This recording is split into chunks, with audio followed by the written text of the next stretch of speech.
So, hello everyone, I'm back.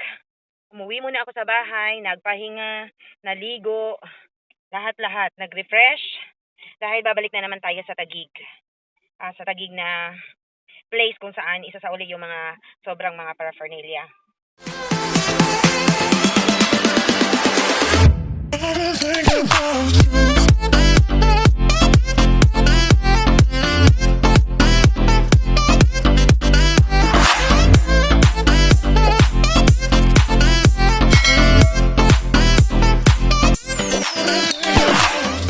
So sana lang ah, pagdating ko doon, medyo maayos na, may sistema na. Sana lang po.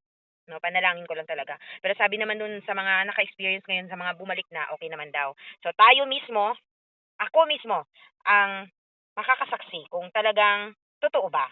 No, totoo ba?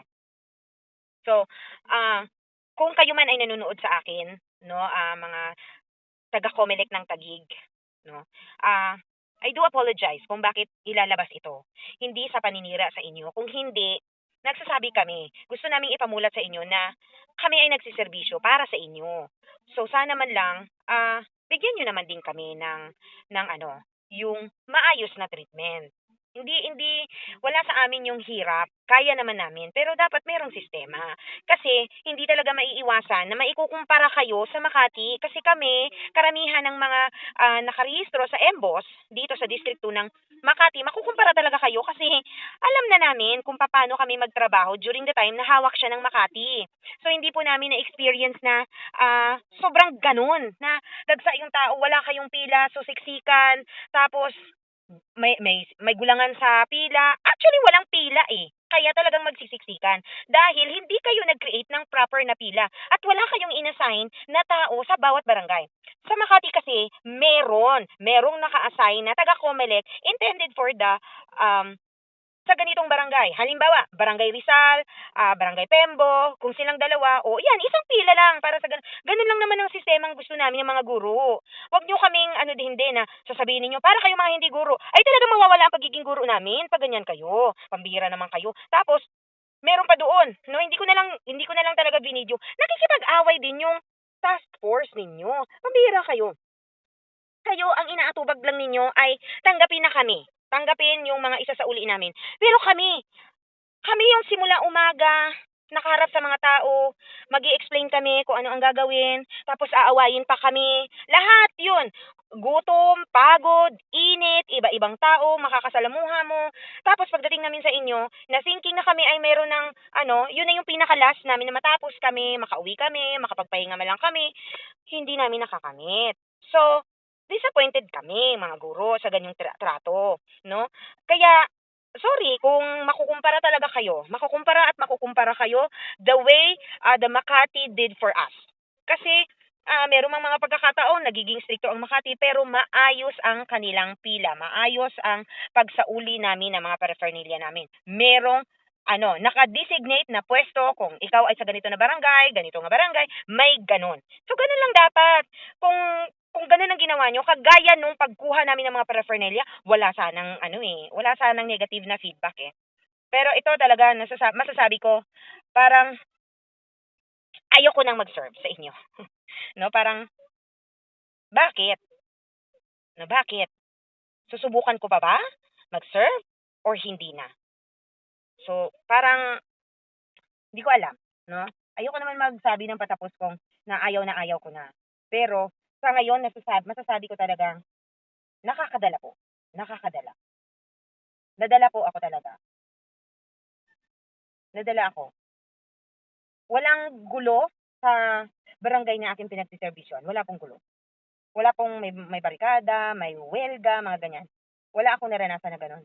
Pero pagdating doon sa pagsauli, doon ako parang, although nakasmile pa rin naman ako, natawa ako, because hindi ko na iisipin yung tiningnan ko na lang, nahihirapan na nga yung iba kong mga kasama, parang ko na lang, na i-cheer up na lang, yung mga ganun. Hindi na ako nagmaldita, kasi parang yung pagmamaldita ko, wala rin namang mapatutunguhan. Ang dami na nga pong nagmaldita sa inyo, pero wala pa ring effect. So, magdagdag pa ba ako? Dagdagan ko pa rin ba yung stress sa sarili ko? Wag na lang. So, ang ginawa ko, okay, pwede naman palang bumalik, magpahinga, ma-recharge man lang, makakain ng tama, makahiga, makasandal, makaidlip. Yun ang ginawa ko. Kaya ngayon, babalik tayo at i-witness natin kung ano ba talaga, kung totoo ba talagang maayos na ngayon. Kaya let's go. Sad, hindi na ako sinamahan ng aking partner. Natulog na siya ng bonggang-bongga kasi tapos na sila. Ako hindi pa. So, ayan, nandito na ako. Nakarating na ako. So, yan na. Wala nang mga katao-tao.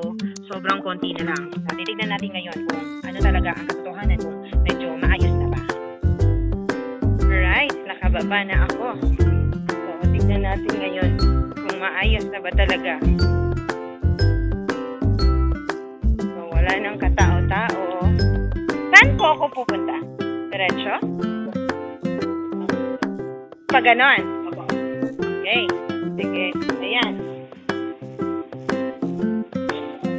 Drop off. So, ayan. Pag ganon daw. Ganyan.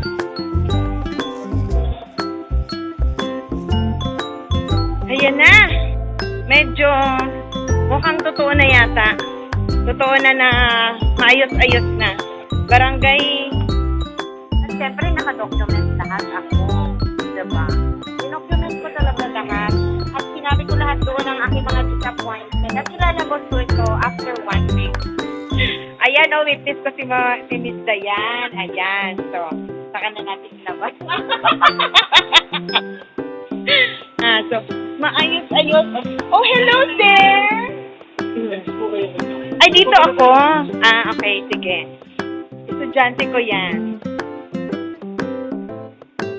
Hay! Medyo maayos naman na. Opposite nung kaninang madaling araw na medyo magulo. Kung anong gulo naman nung kaninang madaling araw, siya namang ngayon. Walang katao-tao. So, good, talaga yon. Good decision ko talaga yon na magpahinga, mag-recharge, wag nang ipilit kung hindi naman, no? Tama lang naman. Anyway, ang importante naman kasi doon, na ibalik yung balota. Nandoon na lahat sa balota. Naibalik naman kasi namin yung balota. Meron ng mga paraphernalia na kailangan sila, like yung mga statistics, kailangan nila yun. No, yung mga kopya ng list of voters, yun, kailangan mo talaga digitally. So, yun na. So, dito, photos kayo dito. Dahil maayos siya. Yan. Tignan nyo yan, ha. Oh. Medyo maayos na. Bakit kasi hindi ganito kaayos ang paggawa ninyo nung madaling araw? Kaya naman pala. So, bakit hindi naging ganito? Po kami mabiblame kung bakit medyo disappointed kami. Halos lahat, no? Kasi yung treatment nila. So ngayon, salamat dahil naayos na. So andyan pa nga yung estudyante ko, andyan yung estudyante ko.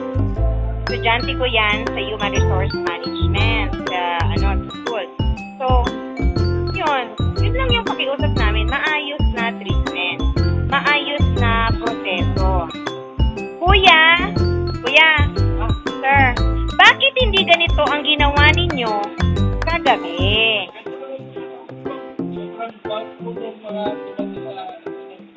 Kasi ganito bibigyan ko kayo ng suggestion.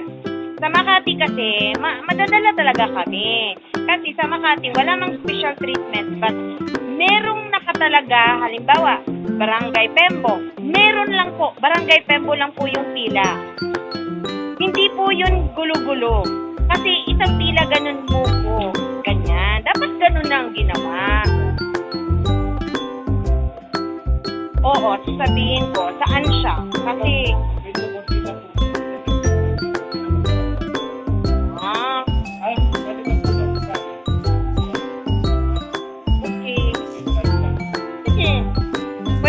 pwede naman ito ilalabas ko to para malaman ninyo ang maihatid ko ang mensahe na yung mga disappointment ng mga guro sa aming naging experience dito. Marami pong nadala. ako na! Ayan, ako na! So, yan. So, ano pong mga kailangan? Yan na, ako na. Nakapagsauli din sa wakas. Ayan, ko lang ipapakita sa mata kayo ni Mama Pita. Wala pa daw siyang tulog.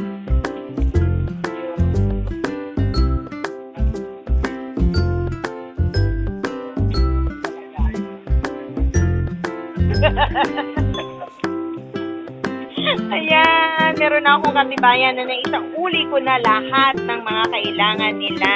Kaya, mega love shout out sa aking call clerk at saka sa aking third member na masipag din, lalong-lalo na si Doc P at saka si Eric Torgo na aking third member na napaka din ni Eric, ang bilis din magtrabaho. Salamat Eric at saka Doc P, Doc Aida P.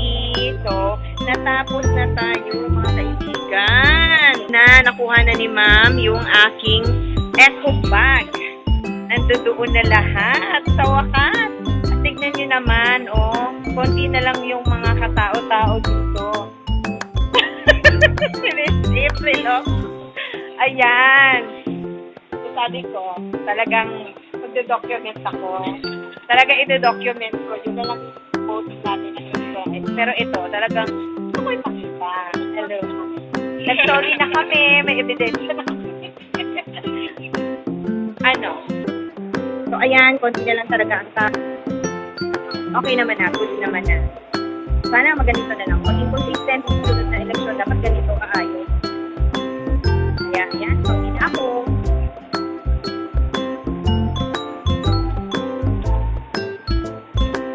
Ay! May pa-refreshment? Libre ba yan? Libre ba to? May pa-refreshment? Alam, may pa-ganyan. Pa-ganyan. May pa-ganyan si Tagig.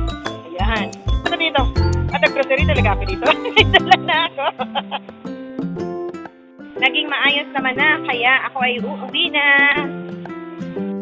Thank you for watching, everyone.